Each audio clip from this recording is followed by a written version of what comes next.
On les voit qui passent.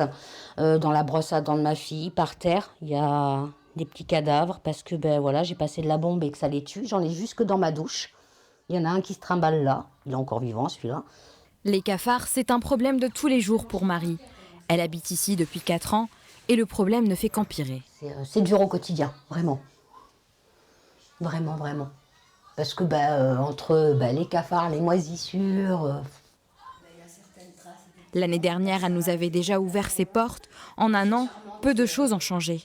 Si ce n'est que la locataire a décidé d'entreprendre une action légale contre son bailleur.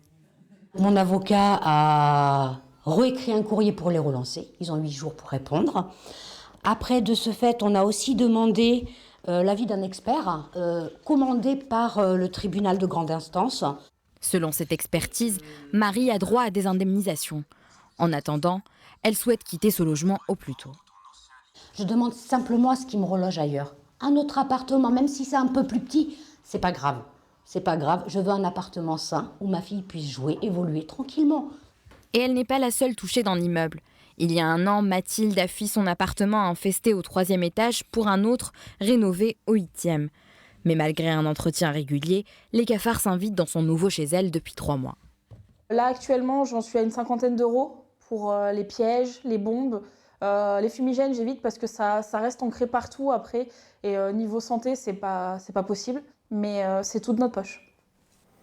Selon le bailleur, la source de l'infestation se trouve dans un logement dont les locataires refusent l'accès à l'entreprise de désinsectisation.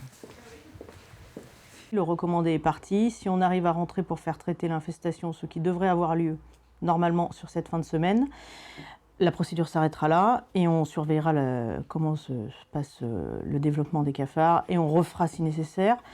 Et s'ils ne nous laissent pas rentrer, la procédure continuera.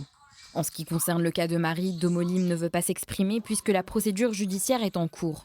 Ils assurent ne pas être contre un relogement.